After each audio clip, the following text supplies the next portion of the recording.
story this morning. It's from Richard Bach in his book Illusions.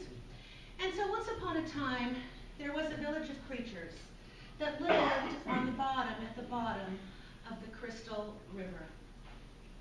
And that Crystal River flowed over all the creatures, young and old, rich or poor, good or evil. The river did what it did, and a current flowed over all of them. And these creatures did what they did. As that current flowed over them, they clung to the bottom of the river. They clung to whatever it is that they could cling to, whether it be rocks or twigs or stones or roots, because clinging was their way of life. And resisting the current, resisting the flow, is what they were taught since they could remember. But finally, one creature decided that he had enough clinging. And he thought to himself, if I cling, surely I will die of boredom. He thought to himself that maybe he could trust the flowing Crystal River, for the current must know where it's going. And so he decided to let go. And he told his other creatures who were clinging about his plan, and they said, "Fool, fool, if you let go, you will not be free, you will be smashed and tossed against everything, and you will die quicker than from boredom." But the one heeded them not. And with a deep breath, he let go. And he was tossed and battered when he first let go. But refusing to cling again, the current lifted him up. And he was in the flow, and he flowed downstream. And after a while, he got to another outcropping of other crystal bottom clingers. And they looked at him, and they said, "Behold, look, a creature like us, yet he flies. He has come to save us. He is the Messiah." And he said, "No, I am not the Messiah. I am a creature like you. I have learned that it is the journey, it is the adventure that is grand. We need to just trust the current and let go." But they heard him not. And when they looked up again, he was gone. And they were left to make up stories about a Savior. So today, this month is Beatles month here at CPL Sedona. And today we're talking about let it be. Let it be. You know, we have a lot of phrases: let go and let God, let it be, surrender, go with the flow. And we have a lot of these sayings, and we like them. I think that there's a sense within us that this could be the step that we need to take to make this life a glorious adventure. To trust the current, which is life, which is God, which is the infinite, to trust that it knows where it's taking us. Yet we cling. We cling. We have habits and patterns of clinging. And so we cling to ideas that are not the truth.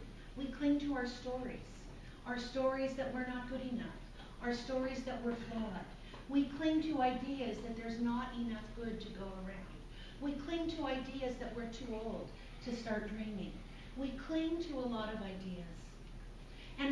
But we need to let go. We can surrender to soar. We can let it be so that we're free to be. So clinging, letting go. So our opening number here with Connie, she was clinging. I don't know the whole story, so I'm going to make stuff up. You can get the real story from her maybe if she wants to share it. But she was clinging. Clinging to a story for 50 years. She had a horrible, some bad experience when she was young, singing in church. And whatever happened to her all those years ago taught her, she adopted a new story, that she was not a singer, that she couldn't sing, that maybe she didn't have a voice, but definitely she could never sing in public. But there was a problem, see? She likes to sing. Problem number 2, she wants to start a Zydeco band. Problem number 3, she's the accordion player, could be, of the Zydeco band, and there's apparently rules there, and the accordion player is also the lead singer. So, we could cling, she could cling, or she could soar. She could cling, or she could adopt a new idea of who she is. She could cling or trust the current. So I'm sure she took a deep breath and took some lessons with Chandra, still taking lessons. And that this is the happy result that we get to be her first live audience to hear Connie sing. Yes. Tell stories, right? She could have stayed stuck. She could have said, is this me? Yes. But what are we clinging to? We all cling to something. We cling to those Mac Daddies of false beliefs that I talk about a lot now, that we're not worthy, that we're flawed, that there's something the matter with us. We cling to those ideas that it's too late for us to start. We cling to an idea that there's not enough good men out there. We cling to an idea that we can only make so much money. We cling to ideas of lack and limitation. We cling to an idea of not enoughness in any area of our life, and that becomes our journey. But we need to allow ourselves to surrender. So there was a little boy who had his hand stuck in a very, very, very expensive vase. And he couldn't get his hand out. And even his dad tried to get his hand out for him. And the dad was even considering breaking this vase, even though it was pretty expensive, to free his young son's hand. And then finally the dad had a great idea. And he said, son, I have one last idea. Try this. So I'm going to pull on the vase, but I need you to put your fingers out straight, just like this. And the son says, oh no, Dad, I can't put my fingers out straight like that, because if I did, I would drop my dime. And so we're so focused on the dime, we don't see the bigger picture. We're so focused on the smaller, we don't see the larger. We're focused on the dime, we don't see the dollars. And so speaking of dollars, that reminds me of a story. Ken and Edna, they were some country folk, and every year they would go to the county fair. And every year Ken wants to take a trip in that helicopter. But it's $50. But he wants to do it. And every year Edna says the same thing. She says, Ken, it's $50, and $50 is $50. So they never take this helicopter ride. So every year it's the same story. Every year Ken wants to go, and every year Edna says the same thing. So finally, after every year, finally Ken is 75 years old. And he says, Edna, you know, I'm 75 years old. I really want to take this helicopter ride. I don't know if I'll have another chance. You know, I'm 75 years old. And Edna says her same line. Well, Ken, it's $50, and $50 is $50. Well, the helicopter pilot overhears this, and he offers them a deal. He says, you know, I overheard what you said, and I'll offer you a deal. That I'll take you up on a helicopter ride, but on one condition.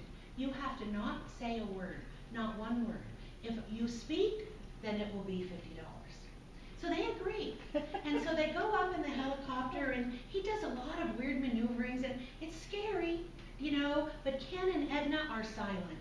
They don't say anything, and when the helicopter lands, the pilot turns to Ken and says, you know what, I'm pretty impressed that you guys, neither one of you said one word.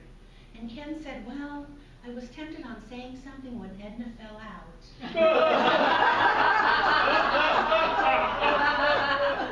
But $50 is $50.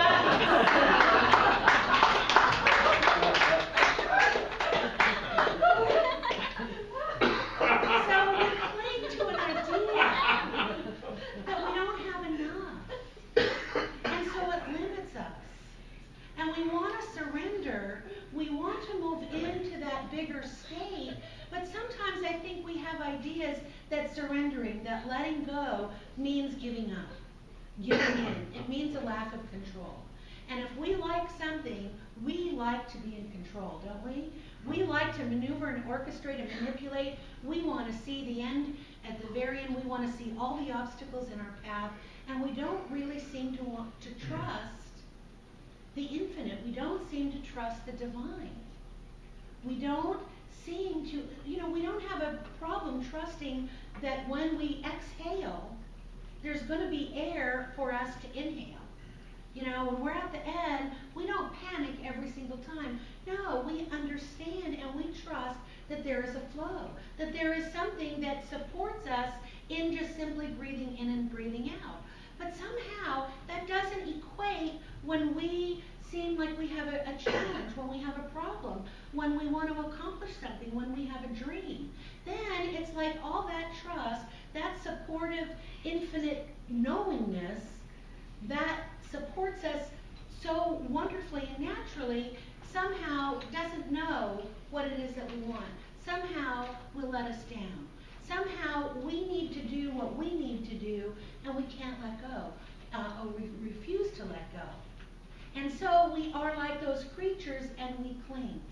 We cling to the bottom of the river, or we cling to that dime because we think that at least we know what we know. And we might be afraid to experience the greater that's yet to be. Maybe we're going to be tossed and turned a little bit initially because it's unfamiliar territory.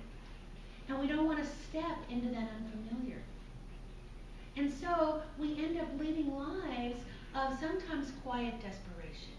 We want more, but we settle for less. We settle for our comfort zone. We settle for clinging, when really we can just learn to let it be, to let go, to surrender so that we can soar, so that we can spread our wings truly. And the key here is we need to surrender our littleness.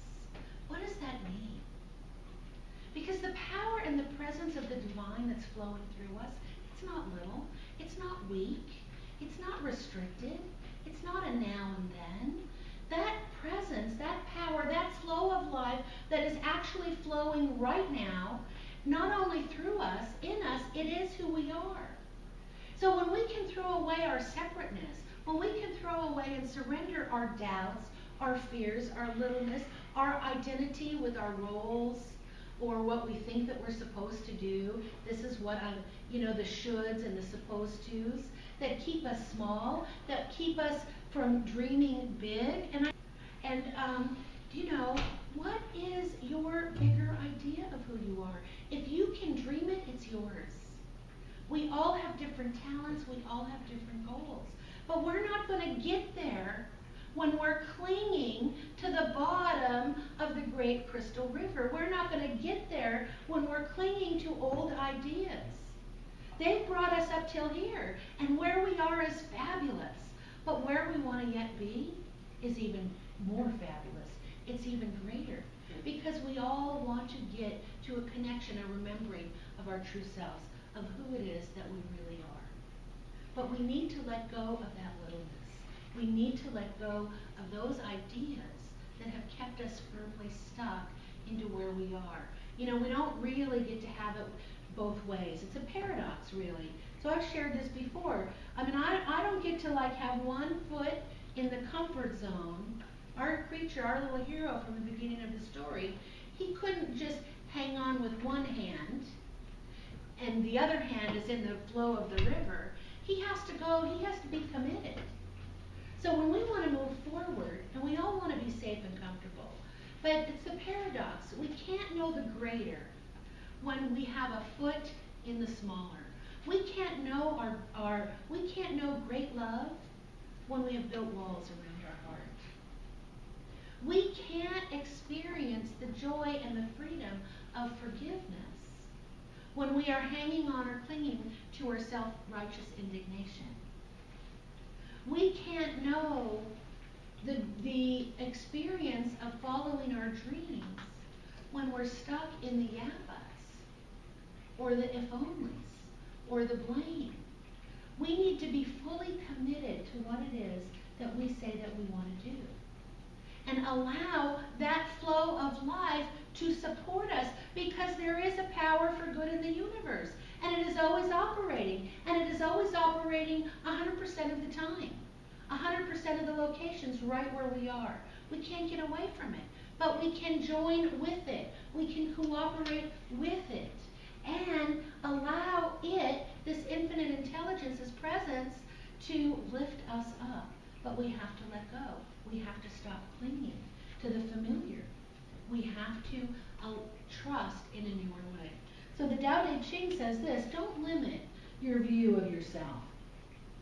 Don't despise the conditions of your birth, and don't resist the natural course of your life. Because it also says that life is a movement toward our wholeness. And life is a movement toward wholeness. That's what the flow is. It's about being whole. It's about remembering who we are. And we can make a spiritual practice of surrender. We can make a spiritual practice of letting go, of letting it be. And the spiritual practice might sound something like this: as much as I'm willing to let go, Spirit is willing to fill me up. As much as I'm willing to let go and let it be, Spirit is willing to fill me up. Can we enter into an idea of that? Can we adopt that mindset as a new spiritual practice?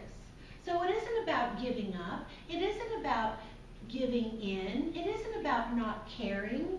So we think that, if we're not controlling everything, if we're not orchestrating everything, then it looks like we don't care about our future. It doesn't look like we don't care about our lives because, we like to give things a lot of mental activity. We like to plan, and we like to plan every hour of every day, and what am I going to do here, and what am I going to do there, and when am I going to do it, and what is it going to look like? And that's our linear thinking, and it makes us feel good, and it makes us feel like we're accomplishing, and we are.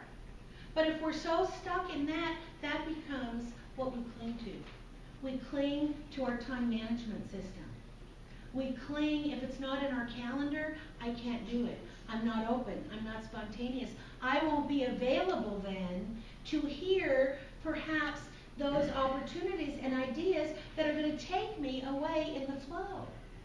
So we need to focus and visualize. What are we focusing on? What do we want to accomplish? Where is our feeling? So that we can do. And we can be open to receiving that guidance from everywhere.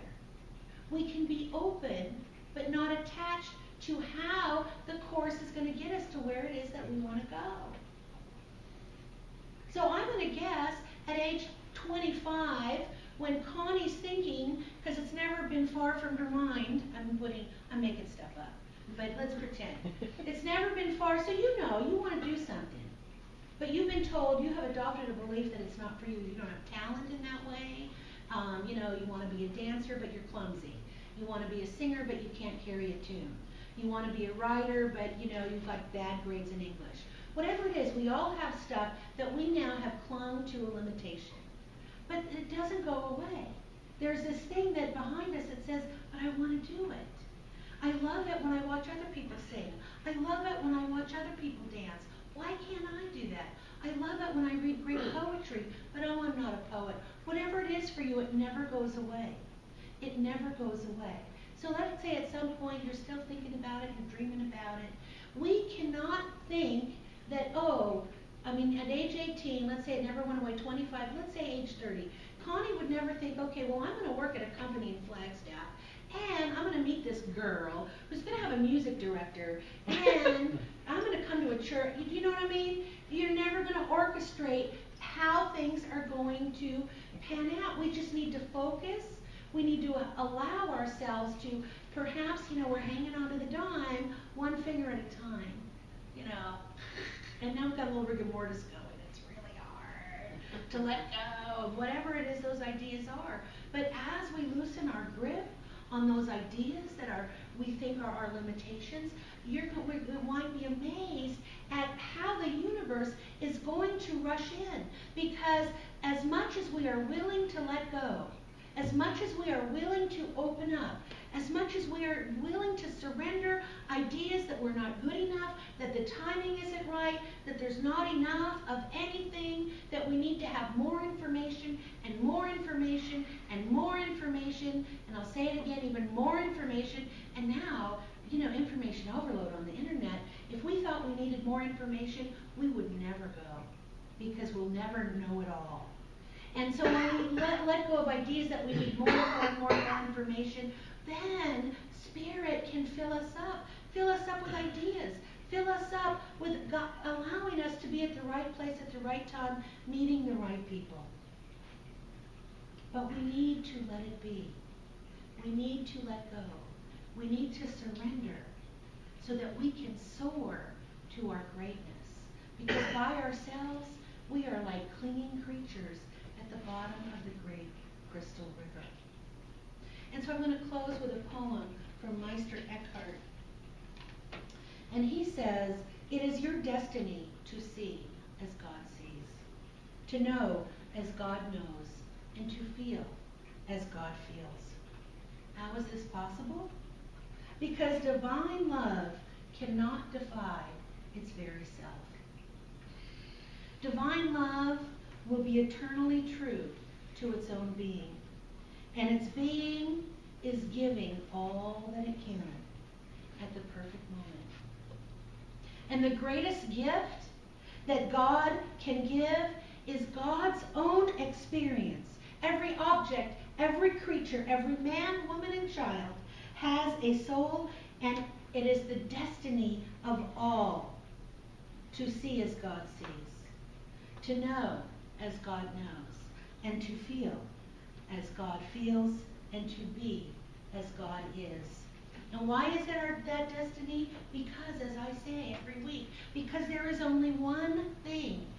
That one thing is God, but not even limited by our clinging to an idea or an understanding or a belief of what God is. There is one presence, one power, one life, one love, one harmony, one health. God is evident in everything. God is evident in the illness as well as in the health, because there's only one thing. It is the outpicturing of life and how it is that we have attended to our own thoughts, to our own ideas, to our own feelings. What have we been clinging to our whole life? Do we cling to an idea that once we turn 40, our eyes go? Guess what we get to experience? When we turn 40, our eyes start to go. What do we cling to? What are the stories that have kept us stuck? So I invite us today as a spiritual practice to remember that as much as we are willing to let go, to let it be, Spirit is willing to fill us up. Because there is only Spirit, and Spirit is filling us up anyway. But sometimes we're not aware of it because we have so much other stuff in the way that we get in the way of experiencing the delight of us as the delight of the divine, of the darling, of the one. And so when we allow Spirit to fill us up, we can soar into our greatness. We can rise beyond our littleness. Let that littleness go. We can spread our wings and fly and enter our own, in an easier way, unlimited possibilities. And so it is.